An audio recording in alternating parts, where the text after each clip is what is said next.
다음 주 화요일이면 벌써 이제 1차 경선 컷오프 결과가 나옵니다. 네. 그 국민의힘의 대선 경선 결과인데요. 4명의 후보 누가 추려질 거라고 생각하십니까? 제 개인적으로 추정과 이제 뭐 당에 좀 아는 사람들 돌려본 결과는 이제 한동훈, 김문수, 그다음에 뭐 홍준표 이 마지막은 좀 갈리는데요. 뭐 저는 이제 나경원 후보가 오를 거라고. 안철수가 아닌 나경원이다. 네, 네. 일단 한 후보 같은 경우는 1차 경선 통과에 당연히 무난한데 처음에 좀 이제 밀리는 것 같았는데 점점 이제 윤석열 탄핵의 명분이 점점 사그라들고 태극기 세력이 좀 이제 약간 소멸하는 그런 과정에 소멸이라기보다 좀 위세가 줄어드는 과정에서 탄핵에 반대한 유일한 후보라는 이런 장점이 좀 부각이 되는 것 같습니다. 그리고 이제 오세훈 서울시장이 중간에 그만뒀잖아요. 그래서 이제 오세훈과 한동훈이 약간 그 겹치는 부분이 있었다고 저는 생각을 하는데 네. 중도층에 그 표가 저절로 이제 한동훈한테 가는 효과가 좀 있지 않을까. 물론 이제 오세훈이 한동훈의 손을 들어준 건 아닙니다. 다만 이제 두 사람의 겹치는 그 중도층에 소구하는 측면이 좀 겹치기 때문에 아무래도 좀 글로 가지 않을까 이런 생각을 하고요. 제가 놀란 건 이제 제가 제 예측이 틀렸던 건데 김문수 전 장관이 이제 좀 하락세가 좀 많이 나오는 것 같아요. 네. 여론조사는 모르겠고 그 당에서 하는 얘기가 이제 의원들이 안 간대요. 안 가는데 김문수 그 전 장관이 사석에서 하는 얘기들이 좀 상식을 벗어나는 것들이 많아서 네. 이분이 말을 하면 안 된다 이런 얘기들을 많이 하고 이게 좀 약간 이분 본선 가면 사고 치겠다 네. 이런 생각들을 하시는 분들이 좀 많은가 봐요. 그래서 이게 좀 하락을 하는 과정에 있는 것 같고요. 이제 그거에 약간 그 김문수 하락을 따먹는 게 누구냐면 홍준표 전 시장 이제 사퇴하셨으니까 전 시장인가요? 그렇겠죠. 네. 예, 이분은 일단 약간 계속 본인이 탄핵 그 과정에서 보수층의 그 어떤 소구하는 메시지들을 많이 냈잖아요. 근데 이제 그전에는 그러지 않았지만 그래서 그런 것들을 좀 쌓아놓은 데다가 기본적으로 본인이 선거를 여러 번 나갔고 대선 후보도 했었고 뭐 해서 선거를 압니다. 그리고 이제 인지도는 뭐 좋은 것이든 나쁜 것이든 높기 때문에 이분이 의외로 지금 상당히 많이 부상을 하고 있는 것 같고요. 그 4위 후보는 안철수, 나경원이 왔다 갔다 하는데 저는 개인적으로 이제 나경원 의원을 꼽는 게 이 정보에 따라 말씀드리는 건 아니고 제가 감에 의존한 건데요.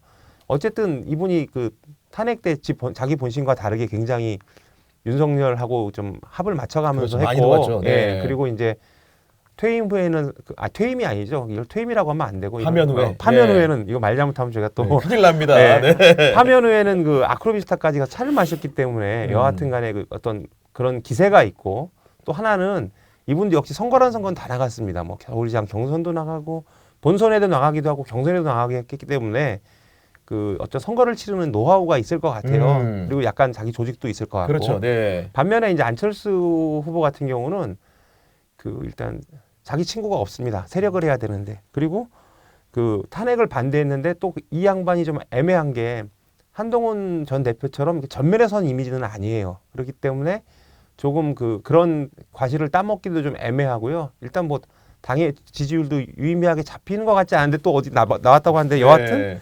좀 그 기반도 없고 네. 약간 예전보다는 많이 수그러드는 기세여서 저는 그러니까요. 이분이 네. 좀 어렵지 않을까 이런 생각을 하는데 또 저랑 다르게 생각하시는 분들도 많더라고요. 이번 주 이제 MBS 여론조사 나온 걸 보면 이제 이 국힘 후보 내에서의 적합도가 나왔던데요. 이게 좀 눈에 띄는 게 홍준표 12, 한동훈 10, 김문수 8, 안철수 8입니다. 야, 김문수 떨어지고 안철수 올랐네요. 네. 좀 의외이긴 한데 나경원 의원은 3이더라고요. 아마 이게 제가 보기에는 이 나경원 의원이 생각하고 있는 이제 김문수 표를 자기가 좀 먹겠다라고 최근에 이제 행보를 보이고 있잖아요. 네. 뭐 그런 거가 오히려 나경원 의원한테 지금 당장은 가지 않고 네. 홍준표 전 시장이 지금 이제 그걸 가지고 가고 있는 것으로 보이고요. 뭐 저도 이제 이용욱 기자 말한 것처럼 이제 이 4강 중에 한 자리는 나경원 의원 아닐까라고 생각을 했는데 뭐 안철수 후보 의원이 지금 보면 과거에도 그렇고 초반 기사는 되게 좋잖아요. 그러니까 맞아요. 여론조사상을 네. 보면 지난번 뭐 서울시장 선거 때도 보면 초반 기사 되게 좋은데 결국에는 이제 철수했잖아요. 첫 끝발이 개끝발이죠 보니까. 그래서 이제 이게 좀 나경원 의원이 좀 유리하지 않을까 뭐 이런 생각이 드는데 뭐 개인적으로는 저는 이제 뭐 4강에 나경원 의원이 올라가면 뭐 구도상으로는 좀 재밌을 것 같습니다. 네. 뭐 아시겠지만 나경원 의원이 지난번 이제 당대표 선거 때 한 전 대표랑 이제 패스트트랙 공소 취소 가지고 이제 맞아요. 티켓 당했잖아요. 네. 뭐 제가 저만 해달라고 했습니까? 하니까 네. 똑바로 말하세요. 그러니까 네. 네 이렇게 해가지고 거의 뭐 거의 울 지경이었잖아요. 그래서 뭐 지금 보니까 나경원 의원이 최근에 보니까 또 한동훈만큼은 반드시 이기겠다라고 맞아요. 또 세게 얘기하니까 얘기했죠. 또 네. 한 전 대표가 또 뭐 박근혜 떨어뜨리고 나온 그 저희 통합진보당 이정희 후보를 거론하면서 뭐 닮아도 뭐 통합진보당 닮냐는 식으로 또 이렇게 깐죽댔잖아요. 그걸 보면 역시 이제 나경원 의원의 잡는 사람은 또 한 전 대표 아닌가 이런 생각 들어서 재미는 있을 것 아니, 같습니다. 말씀 들어보니까 흥행을 위해서라면 안철수 의원이 양보를 좀 해야 될 것 같은데 여하간 두 분 말씀을 듣더라도 공이 그 한동훈 전 대표 같은 경우에는 4인 안에는 분명히 들 것으로 관측이 되는 상황인데 이분의 이력을 보니까 73년생입니다. 그럼에도 불구하고 법무부 장관도 했고요. 국민의힘의 비대위원장도 했고 심지어 당대표까지 전당대회에서 이겨 당선이 됐는데 이분이 가진 정치적 자산 좀 우리가 좀 어떻게 평가해야 되겠습니까? 글쎄요, 뭐 저기 일단 뭐 개헌 과정에서 나타난 거는 내란 과정에서 이제 본인이 어쨌든 앞장서서 막았기 때문에 지금 이 상황에서는 그게 정치적 자산이 될 수도 있을 것 같고요. 아주 그냥 기술적으로 좀 들어가면 네. 말을 참 잘해요. 근데 김진우 기자 말했듯이 참 얄밉게 잘합니다. 그리고 그러니까 정치인이 제일 중요한 게 말을 콕콕 쉽게 대중들이 원하는 지점을 톡톡 아니면 기자의 입장에서 봐도 말을 콕콕 쉽게 잘해주는 그런 전달력을 가진 정치인들이 아무래도 좀 대중성이 뛰어날 수밖에 없습니다. 근데 그런 면에서는 한동훈 전 대표의 어떤 그 기술 이런 네. 것들은 상당히 좀 정치 초보답지 않은 뛰어남이 있어요. 그리고 이제 제가 국민의힘 당직자들하고 이제 좀 얘기를 해봤는데 이건 이제 실무적으로 이제 보고를 했던 사람들 얘기인데 보고를 받을 때마다 이제 먼저 물어본대요. 보고 받기 전에 핵심 그다음에 이제 이 중에서 파급력이 큰 사항이 뭡니까 이렇게 물어보고 또 다 들은 다음에 그걸 다시 확인을 한대요. 예. 그러면서 이제 이 양반은 되게 판단이 빠르다 하면서 이제 그걸 하면서 유추를 할 수 있는 게 검사를 하면서 이제 수사를 많이 했잖아요. 그러면 이제 그때 상황 판단이 빠르고 임기응변을 잘한다는 겁니다. 근데 이게 사실 정치에서도 중요하잖아요. 맞아요. 사태 네. 파악이 안 돼가지고 엉뚱한 소리를 하거나 아니면 이제 국민이 원하는 소리가 있던 이런 측면인데 다른 소리를 한다거나 이런 면에서는 이제 굉장히 좀 뛰어나다는 말이 있고요. 이게 이제 한편으로는 비토하는 사람들이 하는 말인데 술 안 먹는 윤석열이다. 술 안 먹는 네, 이거 뭐 윤석열이다. 네. 많이 알려진 얘기긴 하지만 이제 윤석열이 혼자 60분에서 59분을 떠든다고 하잖아요. 근데 한 전 대표도 상당히 본인 말을 많이 한답니다. 아, 예. 회의 석상에서 회의석상에서도 그렇고 기자들하고 밥 먹을 때도 그렇고 그래서 뭐 이제 술은 안 먹고 말하는 거에 훨씬 멀쩡하지요. 근데 이제 화술, 뭐 대화를 끌어가는 거 이런 건 역시 얘도 이 사람도 검사 출신이구나 이런 생각을 들게 한답니다. 아닌 게 아니라 이제 검사 출신이라는 점이 전직 대통령 윤석열이 파면을 당한 그 직업 자체가 검사였기 때문에 이번 대선에서도 한동훈에게 가장 큰 약점이 되지 않을까 이렇게 보시는 분들이 좀 있습니다.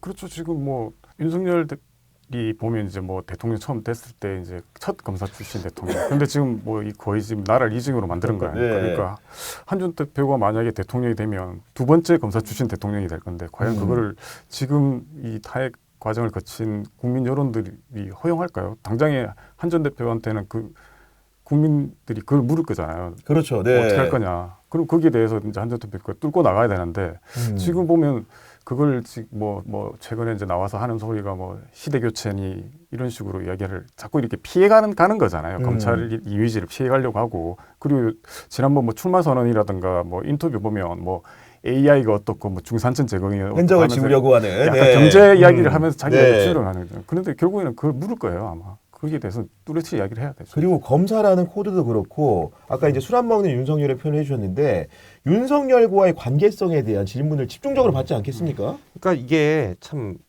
뭐 어떻게 한동훈의 원죄 같은 건데 원죄라기보다 자기 태생이 그런 거죠. 정치인 한동훈이라는 게 알려진 게 사실 윤석열이 법무부 장관으로 기용을 했었고 그렇죠. 파격적이었죠 당시에. 그 전에는 뭐 검사 시절에도 윤석열이 계속 자기가 끌어올려줬기 때문에 한동훈이 요직에 가서 물론 자기 실력 발휘를 한 거지만요. 그래서 어쨌든 윤석열이 끌어올렸기 때문에 사람들은 한동훈 하면 윤석열하고 띄워놓고 볼 수가 없습니다. 지금이야 물론 멀어졌지만 근데 이제 윤석열 하면 어떤 게 생각나냐면 이제 대화 타협을 모르는 무소불위, 나만 옳다, 독단 이런 것들인데 이게 이제 윤석열의 스타일이 본인도 망치고 정치도 망치고 나라도 망쳤잖아요. 근데 그러면 윤석열은 검사 문화가 배출한 괴물이다. 네. 한동훈은 얼마나 다를까 이런 생각을 좀 하게 되고요. 그다음에 이제 우리가 맨날 했던 말 있잖아요. 처음에 한동훈 전 대표하고 윤석열이 좋은 관계를 가질 때는 윤석열 정권의 황태자다 이런 말을 했습니다. 그래서 윤석열을 만드는데 기여했다는 그 원죄는 분명히 있는 것이고요. 근데 네. 이걸 한동훈 전 대표 입장에서 벗어야 되는데 그러려면 선거 과정에서 세게 두들겨 패야 되거든요. 근데 그걸 해도 뭐 두들겨 패서 거리가 얼마나 지어질지 모르지만 또 한편으로는 어쨌든 한 전 대표가 그 딛고 서 있는 곳이 보수 정당인데 네. 윤석열을 패면 패수록 또 배신자 프레임의 올가매입니다. 그러면 이제 우리가 많이 봤던 그 뭐 유승민 전 대표나 유승민 전 의원이나 뭐 하다못해 이준석 의원도 이런 프레임에 접어들 수가 있죠. 그렇습니다. 안 보면 네. 예전에 김무성 전 대표. 그래서 한 전 대표 입장에서는 분명히 윤석열을 때려야 돼. 때려야 되는데 내가 유승민의 길을 가거나 김무성의 길을 가면 어떻게 하지? 이런 어떤 딜레마적 상황에 있기 때문에 사실상 지금 전략이라고 할 게 없어요. 그래서 붕 떠 있고 아까 김준우 기자 말했듯이 지금 요리조리 피해가는 그런 그 전략을 펼 수밖에 없는 상황인 것 같습니다. 그래도 보니까 최근에는 어떤 발언을 올렸냐면은 페이스북에다가 그 윤심보다 민심이 5천만 배 더 중요하다는 취지의 글도 올리기도 했는데 그런 것들이 변곡점이 될 수 있을지 관심이 가는 바이고 그럼에도 불구하고 윤석열하고만 관계가 있는 게 아니라 그의 배우자인 김건희하고의 관계도 돈독한 것으로 알려져 있었기 때문에 더 문제가 되는 거 아니겠습니까? 뭐 각별한 사이였다는 건 여러 정황들을 통해서 드러나죠. 뭐 이제 한 전 대표가 법무부 장관 그 당시 이제 인사청문회 때 김건희랑 뭐 300건 넘는 카톡 네. 대화 나눴다. 그러면서 뭐 그 당시에 이제 뭐 자기가 윤석열하고 이제 보고가 안 될 경우에 사모를 통해서 이제 연락을 한 적이 있을 뿐이다라고 얘기를 했는데 그때부터 보면 이제 김건희 여사 편에서도 우리가 김건희 편에서 죄송합니다. 김건희 여사라고 네. 조심하셔야 됩니다 지금. 정치 차렸습니다. 네. 김건희 편에도 말씀드렸지만 이게 김건희가 이제 윤석열 술 마시느라 연락 안 되면 부하들에게 연락했다는 거잖아요. 네. 그래서 한동훈 말하는 거는 맞는 것 같아요. 그리고 이제 사실상 그때부터 김건희가 윤석열 대행을 한 것 같고 그게 이제 대통령 됐을 때 대행에서 V2가 됐고 점점 지나면서 V0까지 간 네. 저희 뭐 저희들 봤을 때도 뭐 V0 마찬가지고 네. 그리고 이제 그런 얘기 있죠. 뭐 한 전 대표가 뭐 그 김건희 그 문자 입심 논란 때 그때 김건희가 보낸 메시지에 뭐 함께 해왔던 동지 뭐 이런 이야기도 나오지 않습니까? 그리고 그런 걸 봐서는 뭐 아주 각별했다고 볼 수 있는 거죠. 생사를 가르는이라는 표현을 맞아요. 쓰죠. 맞아요. 네. 아니, 그런데 실제로 보면 비대위원장이 되고 공천하는 과정에 이르기까지 보면은 또 둘의 사이가 그렇게 막역했던 사이가 드라마틱하게 나빠집니다. 또. 이건 뭐 정치인으로서 상당히 뭐 저는 그냥 한동훈이 정치인으로 변신하는 과정이라고 생각을 하는데 자기가 이제 법무부 장관에 있을 때는 아무래도 민심을 대하는 게 좀 아무리 자기가 뭘 한다고 해도 좀 거리가 있을 수밖에 그렇죠. 없습니다. 네. 근데 그 이제 현장을 다니고 의원들을 만나고 하면은 뭐 친윤 의원들만 있겠어요? 뒤에서 궁시렁거리는 의원들 되게 많아요 국민의힘에. 그러면은 들어보니까 너 저기 당청 관계 어떡할 거야? 윤석열이 당을 거의 무슨 자기 하수인처럼 부렸잖아요. 그다음에 김건희 어떡할 거야? 이런 말들을 굉장히 요구에 부딪혔을 거고 또 현장 다니면서 심지어 대구에서도 뭐라고 했다고 하지 않습니까? 그러니까 그런 걸 보면서 이제 이 민심이 이런 거구나. 그러면서 일단 자기가 살아야 되니까 정치적으로 변신을 했을 수도 있지만 이 시대가 원하는 게 이런 거구나 하면서 이제 본인이 좀 더 거리를 두려고 했을 수 있죠. 그리고 이제 한동훈이 했던 말 중에 가장 이제 두 사람의 관계를 윤석열과의 관계를 어긋나게 했던 게 김건희 특검법 뭐 원칙적으로 맞아요. 고려할 네. 수 반대하지만 고려할 수 원칙적으로 통과 검토할 수 있다고 했나요? 아무튼 할 수 있다고 했는데 이게 이제 조선 제일 사랑꾼 윤석열을 이제 경노하게 했다는 이게 거의 정설입니다 지금. 그래서 실제로 그때 왜 이제 김건희 명부백 수수 논란이 있었고 그다음 김건희 특검법 논란 계속 있을 때 이제 그 김건희 그 문자를 보면 이제 뭐 본인 문제로 무리를 있게 죄송한데 사과가 필요하면 뭐 사과를 하겠다라는 식으로 문자를 보냈는데 이걸 읽고 씹었다는 거 아닙니까? 익십이었죠. 그게 이제 네. 그 한 몇 개월 뒤에 이제 당대표 경선 과정에서 공개가 됐죠. 그래서 그게 이제 뭐 그 과정에서 보면 이제 뭐 대통령실에서 그 누구죠 이관섭 실장 보내가지고 한동훈한테 대표 그 비대위원장 사퇴라는 맞아요. 네. 이야기를 그 문자 공개되면서 그게 사실이었구나. 대통령이 심지어 경도를 했다. 그 문자 내용 보면 뭐 김건희가 그런 이야기를 하잖아요. 뭐 대통령께서 뭐 지난 일에 큰 소리를 역정을 내셨는데 뭐 하면서 그 말은 결국 이제 이게 이제 김건희 리스크 때문에 이제 완전히 이제 한동훈, 윤석열 그다음 김건희랑 관계가 틀어졌다는 거잖아요. 와장창 된 거죠. 근데 네. 이런 얘기도 있더라고요. 당시에 이제 한전 대표가 왜 김건희 문자를 씹었냐. 그러니까 지금 명태균하고 김건희 문자 그 내용을 보면 김건희 그 내용을 자세히 보면 그런 거 있잖아요. 근데 뭐 철없이 떠드는 우리 오빠 뭐 이런 이야기 나오는데 네. 이게 실제로 그 문자 내용을 보면 철없이 쉼표 떠드는 마침표 우리 오빠 쉼표 이게 좀 이상하게 보내요. 그게 아마 김건희 특유의 그 문자 메시지 보내는 방법인데 네. 그 당시에 이제 김건희가 한동훈 전 네. 대표한테 보냈던 문자를 보면 그런 게 없어요. 그리고 아주 뭐 누가 이렇게 데스킹 한 것처럼 정돈된 말투로 문자가 오니까 한동훈이 이거 함정이다. 라고 생각해서 씹었다는 얘기를 주변에 했답니다. 그런 그 텍스트에 대한 해석을 네. 그렇게 했다는 건데, 그러니까 윤석열, 김건희와 한동훈 관계 배신을 지금 막 얘기하고 있는 건데, 저도 개인적으로 이제 들어본 뭐냐면은 예전에 김진모 전 검사장이라고 이번에 총선에 출마했다 떨어지신 분이 있는데 이분하고 한동훈 관계가 좀 그렇습니다. 어떤 거냐? 그러니까 이 사람이 이명박 정부 때 민정수석실에 상사로 한동훈과 같이 근무했어요. 상사하고 이제 부하 직원이었던 거고. 그리고 대검에서 기획조정부장이라는 검사장 자리가 있는데 그게 중요한 자리입니다. 그 자리 할 때도 김진모가 상사고 한동훈이 후배였어요. 근데 한동훈이 국정원 특수활동비 수사를 하면서 김진모를 구속시켰습니다. 어떻게 보면 검찰 인연 중에서 윤석열 못지않게 친한 사람이 김진모였는데 그 사람을 구속시키는 거 보고 한동훈을 두고 주변의 평가가 아 정말 냉혈한이다, 냉혹하다 이런 얘기를 한 거거든요. 그러니까 뭐냐, 자신의 목적 달성을 위해서는 자기와 아무리 가까웠던 사람이어도 뵐 수 있는 사람이다 이런 캐릭터라는 게 과거의 전례로도 입증이 돼 있던 상황이었던 건데 윤석열은 아마 그런 것들을 다 보고 기미가 보이니까 경로하지 않았을까 싶네요. 그렇죠. 나를 뵈려고 하는구나. 예, 그러니까 그런 상황인 건데 이쯤 돼서 얘기를 하다 보니 궁금한 거는 그러면 한동훈은 왜 대통령이 되고 싶은 걸까요, 도대체? 제가 이제 최근에 들은 재밌는 얘기가 한동훈이 이번 선거 나가서 사실 좀 이기기는 어렵잖아요. 그래서 다 아는데 이게 이제 본인이 나라를 위한 마음 이런 게 아니라 사적 복수심 때문이다. 이런 해석들이 있더라고요. 이게 뭐냐면 윤석열이 이제 내란 때 한동훈을 수거해서 벙커에 쳐넣으려고 했다는 날이 나왔잖아요. 아니 또 뭐 심지어 벤다는 얘기도 있었고 살인한다는 맞아요. 얘기도. 그러니까 이제 한동훈 입장에서는 이렇다는 겁니다. 한 전 대표 입장에서는 야 내가 검사할 때부터 네 밑에서 너 부족한 거 다 내가 보완해주고 그랬는데 대선 때도 어쨌든 그렇게 도왔는데 감히 나를 담그려고 그래? 그러면서 이제 이런 분노 때문에 선거에 나갔다는 거예요. 그래서 선거에 나갔고 그렇다 보니까 이제 이런 선거가 나가면 이 한동훈의 동의는 뭐냐면 복수심이다. 복수심이면은 복수심으로 할 수 있는 대선에 나가는 거는 안 될 말입니다. 사실 윤석열이 망한 것 중에 하나가 문재인 정부에 대한 복수심 때문에 나가서 안 맞아요. 됐다는 말도 있어요. 나를 총선에 자르려고 했다. 그러니까 그런데 여하튼 복수심이 동기다 보니까 이제 국가 아니면 자기가 속한 보수진영에 대한 보수진영 미래에 대한 진지한 고민이 좀 없다. 그래서 이제 공약을 보면 배고프면 밥 먹는다 수준인데 예를 들어서 뭐 안보 중시하고 규제 혁파하고 이거 보수 후보들이 다 하는 거잖아요. 그리고 이제 자기 그 뭐 임기 3년 대통령 하겠다. 이거 개헌 정치권에서 지금 다 하는 얘기입니다. 그러니까 그렇죠. 이제 거기에 뛰어들기 위해서 던진 거고. 그래서 이런 것들을 보면은 이분 준비가 안 됐고 지금은 복수심이다. 이렇게 얘기를 하는 게 있고요. 또 지금 당 상황도 그렇습니다. 지금 윤석열이 한덕수가 지금 나오는 게 사실 한동훈을 겨냥했다는 말이 많잖아요. 맞아요. 네. 그러니까 뭐 지금 경선을 보면 뭐 이제 결선 투표 제도의 뭐 역선택 방지 이런 게 전부 다 이제 한동훈을 겨냥한 거예요. 그다음에 불리한 이제 거죠, 한동훈한테. 그다음에 마지막에 이제 그 지금 뭐 정말 뜻이 있는지 는 모르겠지만 한덕수까지 막 쑤셔대고 있는 상황이고 그럼 이런 것들이 뭐냐면 한동훈은 안 돼. 사실 이건 누구나 아는 메시지인데 그럼 이제 여기까지 나를 찍어내려고 해 하니까 한동훈은 저도 화가 나는 거죠.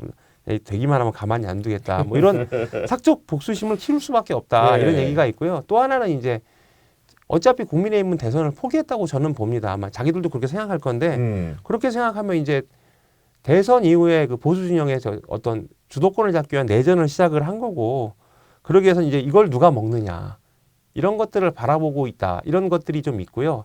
그래서 이제 어쨌든 이 사람들은 국가와 뭐 하다못해 자기 보수 진영의 미래를 생각하는 사람들은 아니다.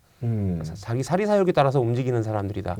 이런 게 있고요. 이게 이제 제가 요때 요 질문을 하면 준비했던 게 하나 있었는데 그 제가 정치를 보면서 정치권 밖에서 온 사람들을 참 많이 봤어요. 뭐 고건 총리도 봤고 뭐 강제문도 봤고 하다못해 그 예전에 그 이름이 생각이 안 나는데 유한영행 그 누군지 문국현 전 대표도 있었고요. 그분은 제가 잘 접점은 없지만 이런 분들이 느낀 게 뭐냐면 정치를 너무 쉽게 봐요.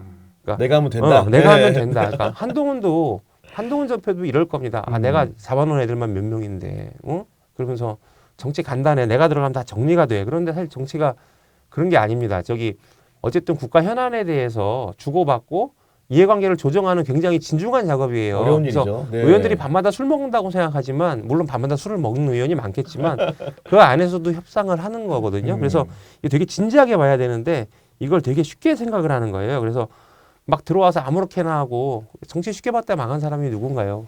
윤석열이잖아요. 윤석열이죠. 그러니까 이 정치를 쉽게 보는 한동훈도 이런 지금 위험에 빠져 있다고 보고 그래서 한동훈이 자꾸 실수를 한다고 생각을 하는 거예요. 뭐냐면 지금 말 바꾸기가 2번 있었잖아요. 대표적인 게 자기가 당대표하면 최상병 특검 하겠다. 뭐 제3자 그렇죠. 특검 수용하겠다고 네. 얘기해놓고 나중에 아무 말도 안 하잖아요. 그래서 철회한 거 아니냐니까 나는 철회했다고 말한 적 없는데 이런 게 있고요. 윤석열 그 내란 과정에서 탄핵에 찬성했다 반대했다 왔다 갔다 하잖아요. 이건 한동훈의 정치적 뚝심과 어떤 철학이 굉장히 부재하다는 걸 보여주는 건데 이 모든 게 다 정치를 쉽게 봤기 때문이고 정치를 쉽게 봤기 때문에 함부로 내지르는 것이고 그걸 수습을 못하는 겁니다. 그래서 저는 정치인들 정치를 쉽게 보는 비정치인 출신들 좀 더 태도를 바뀌어야 된다고 보고 한 전 대표도 이 과정에서 좀 바뀌었으면 하는 그런 마음이 있습니다.